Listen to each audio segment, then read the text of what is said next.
comes to Desmond Hall. The long night of mystery and apprehension has finally passed. The sun wipes the skies clear of the evil stars. Within the family mansion, light enters darkened rooms. There is a newcomer at Desmond Hall. The homeless young girl reveals little about herself, but her knowledge reaches into secrets she could not possibly know. Back when the Desmonds lived in another time.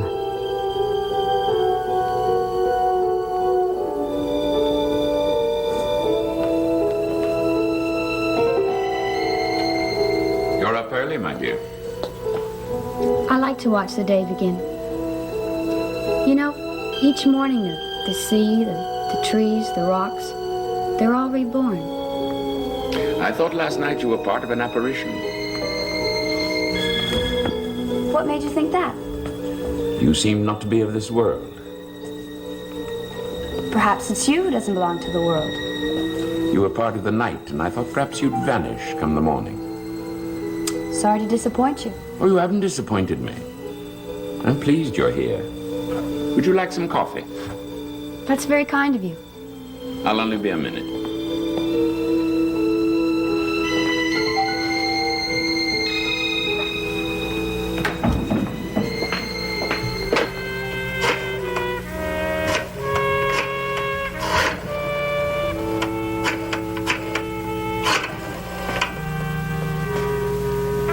Irene, listen carefully. I must see you at once. No, not here. I'll come to you. What? No, I can't talk. But I think we've found the girl we need.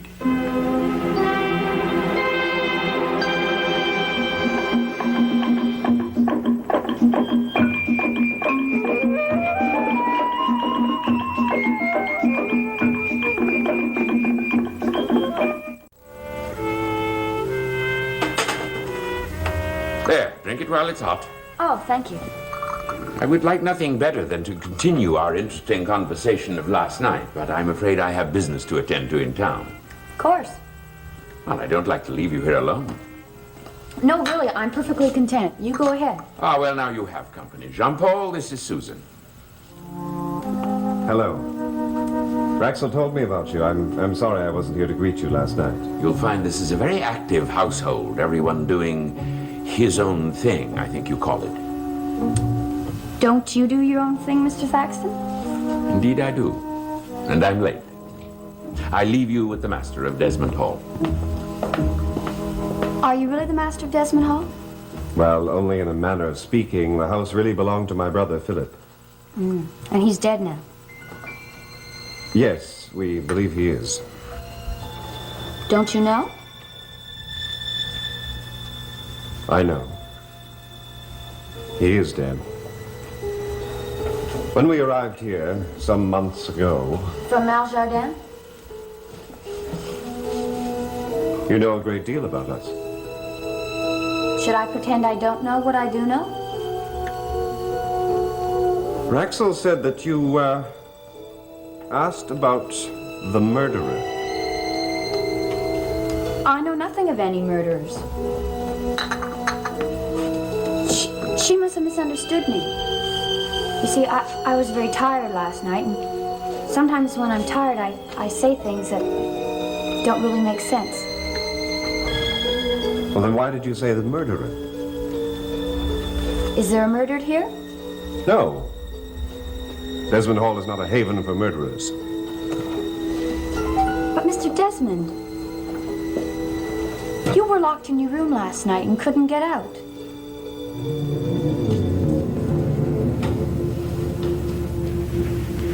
The point is, my dear, we need someone. Not just anyone. This girl is a natural. She has a second sense. Emily tried to describe it to me last night. I don't think I understood. It's a knowledge of other people's thoughts. Who is she? She won't say. Her name is Susan. She laughs off any further questions, says they're not important. She may be dangerous. Dangerous? The powers that once were mine have deserted me. This may be your opportunity to get them back. Will you try to understand? When they left me, they went to someone else. whoever that is, wherever they are. They will turn them against me. Well, then it may be to your advantage to see this girl. When my powers left me, my safety left me. Now I am at the mercy of forces that I have no means of controlling or directing. I insist that you see this girl. All right. But don't leave me alone with her. We lost our self-confidence, Irene. When these candles died, my confidence went too. Well, we must find your confidence again so we can accomplish our purposes. I'm not sure that I want to. You're much too closely tied to my affairs to even consider abandoning them. Do you understand? Is that a threat? If I fail, you fail with me. Oh, come now, let's not argue. We have a cause. And in that cause, we may find our strength again. Providence may have sent you a means to regain your powers.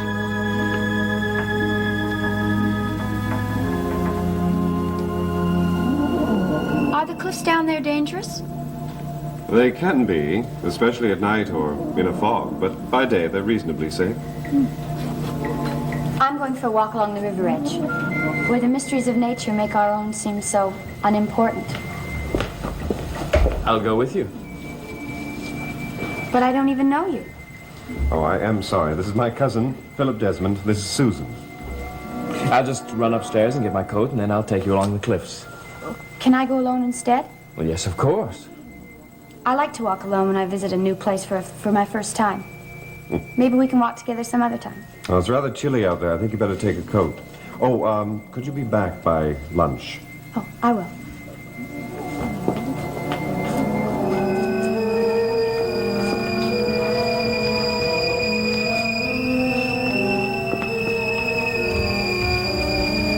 It's as if she was raised in this house. Was a Desmond.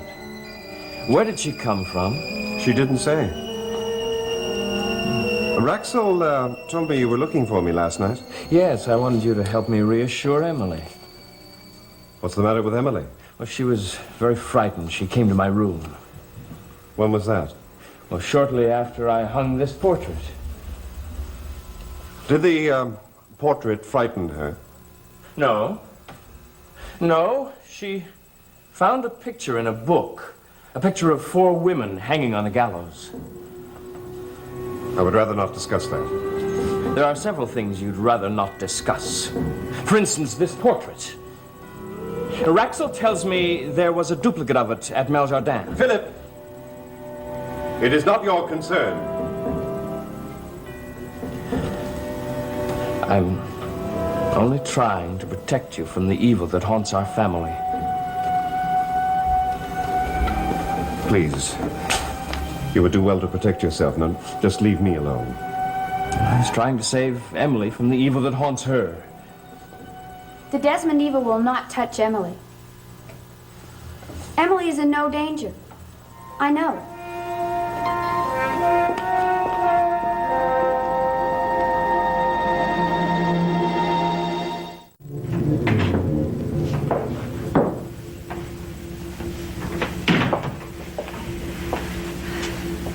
There are times when I feel like an intruder in this house. Nonsense, my dear. You were a friend of mine, and my friends are welcome here. Strange, the room is empty. It's usually full of people now that Emily is back doing her work. Come in.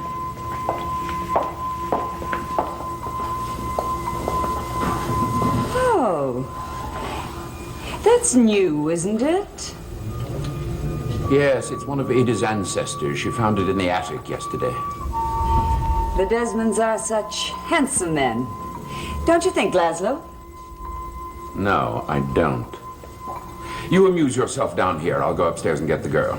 But you told me that you wouldn't leave me alone. Now, don't be silly. You'll be all right. Now, please, Laszlo. I'll be right back.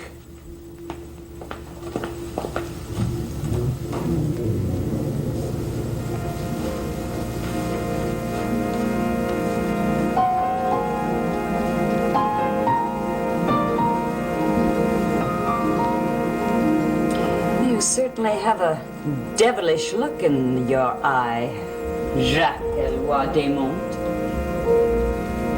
You always talk to paintings on the wall. Where did you come from? Why is everyone so interested in where I come from? You startled me. I'm sorry. I was out walking along the cliffs. There's something purifying about the air. I don't know, it seems to free the spirit. Are you in need of purification?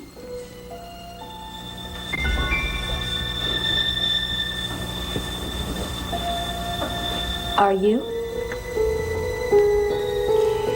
You must be Susan. Yes, I am. Mr. Thaxton has told me all about you. Mr. Thaxton doesn't know all about me. He told me what he knows. What he knows are facts, but not necessarily the truth. And here he comes to ask his questions again. She's not in her room. I can't be two places at once, can I? Ah, good. You've met already. Not really. I'm Mrs. Hatter. Irene dropped by. I thought you'd like to meet her. Mrs. Hatter didn't drop by. You brought her. You take great pleasure in contradicting me. She was walking on the cliffs. Probably heard the car drive up. Perhaps. And then again, perhaps not. Laszlo tells me that you're a stranger in Desmonton. Am I? Well, perhaps he misunderstood. Do you know people here? I know him and his son. And I know Mr. Desmond. Ah, Jean-Paul. Yes, Jean-Paul. And I know Philip. So you see, I'm not really a stranger. We must introduce you to the young people in town. I'm not sure I care to. Oh, it's no trouble. I'll give a little supper party at my house. We'll invite people your own age. Wouldn't you like that? Well, such things don't interest me, I'm afraid. What things? Oh, you know, parties and suppers and dances. At your age, there was nothing I loved more than getting dressed up to go out to a party. It's so exciting, don't you think? The act of getting into new gowns, boys in tuxedos, dance music. The young today are not what they were in our day, Irene. Why waste time on trivial things when the marvels of the world are all outside? But that is my world. We each have our own world. I won't try and make you enter mine if you don't try and draw me into yours. I was only trying to make your stay in Desmond Hall a little more pleasant. Oh, but it's very pleasant here already. I wouldn't want to change anything. Oh, Susan, we missed you at lunch. Oh, I found an apple tree, so I had an apple and some berries. I prefer natural foods. Look, stop worrying about me. I've managed to take care of myself for many years. You're much too young to have had many years to take care of yourself in. Irene, what brings you here? I asked Laszlo to bring me up because I wanted to find out how Holly is. Holly is very well, thank you. Oh, then you've heard from her? Yes, I have heard. She hasn't been as happy since she left Maljardin. I'm so pleased to hear it. I must get to my office. I'll drive you home. Oh, so soon? Very well. Goodbye, Susan. You think over what I suggested. You may find after a while that your stay at Desmond Hall becomes just a little bit tedious. I never find life tedious, wherever I am. See you soon, Jean-Paul.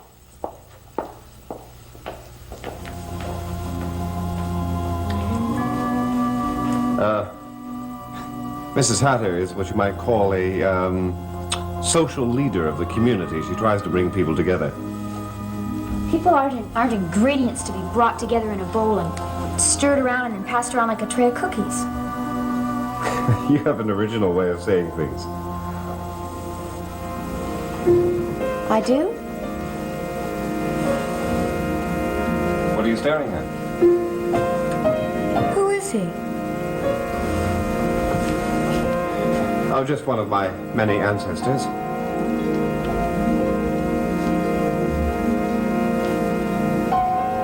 you. Jacques Eloi Desmondes.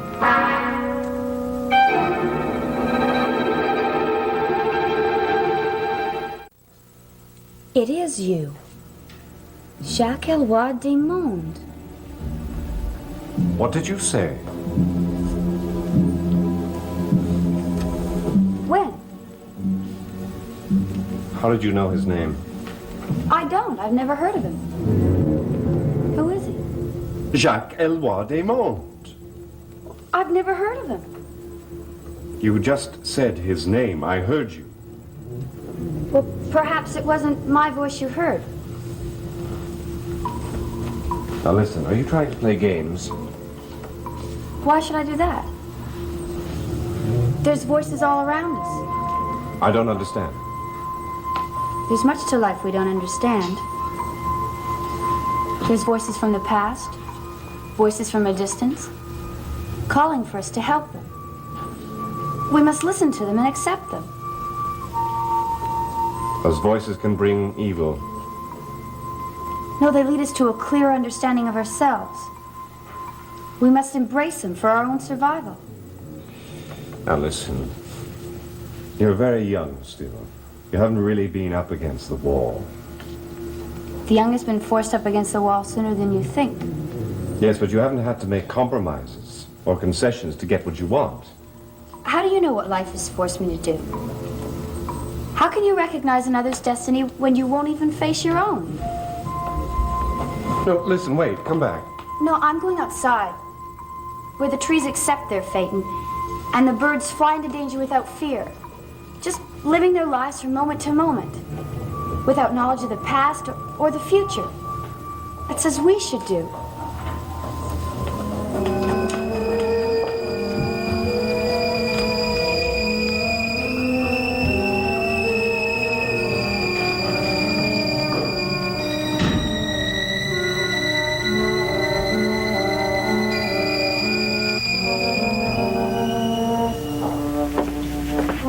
No, Laszlo. Each time you find what you think is the answer, we end in failure.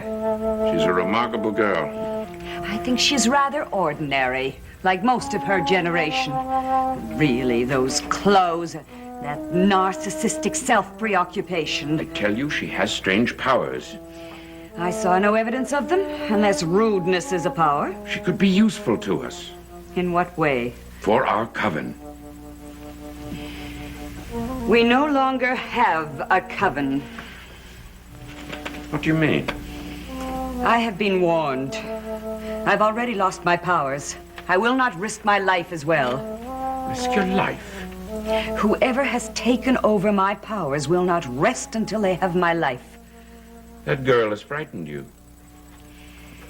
Yes, I am frightened, but not of the girl. Now I'm at the mercy of time. I thought that I could keep the ravages of the years away from me. I thought I could suspend the passage of time. And then I allowed myself to be persuaded to join you in your plans. There are plans. No, not mine, yours. And now I am powerless. I can't help you. I can't save myself. You can't give it up just like that. I didn't give it up. It was taken from me. We'll talk about it when you're not so upset. No. It's over. We have failed. We failed because you're clumsy. No, Laszlo.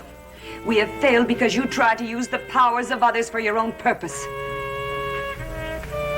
If you give it up, that'll be the end between us. You realize that? So be it. I'll wait until my spirits speak to me again.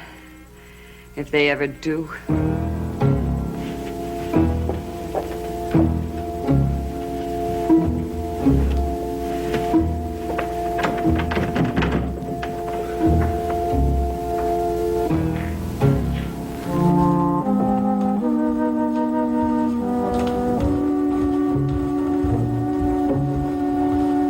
I was just going up to talk to you. Look, Philip, I think we've talked enough for one day. Yes, I'm sorry. No. Now, forgive me. It's just I'm in a wretched mood. We're all in a wretched mood today. Look, I just saw Mrs. Thaxton. She said that Laszlo was taking she and Cord out to dinner. Oh, well, Raxel will prepare our dinner. No, wait, why don't we all go out to dinner? Why should we do that? Well, it might put you in better frame of mind, for one thing. No, I'd rather not. Look, Emily's depressed upstairs. Now, it might cheer her up, too, eh? Now, she may prefer to stay in. I won't accept no for an answer. You've got to try to be a better host to your guests. Philip, I can't. Susan's a lot younger than we are. She might like some excitement, to see some new faces. Well, already it seems that she's happiest when she's alone. Well, I'll ask her, and you go up and ask Emily. Hmm? All right, I'll think about it. Don't think about it. Do it, or I will. All right. I'll ask her.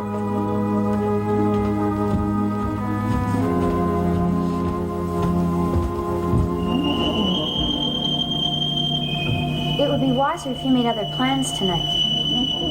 Our plans are set. We're going out to dinner. You and I, Jean-Paul and Emily. Wouldn't you like that?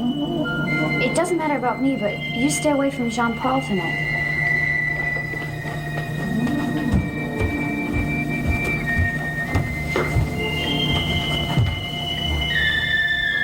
Whatever you do, don't be alone with your cousin tonight.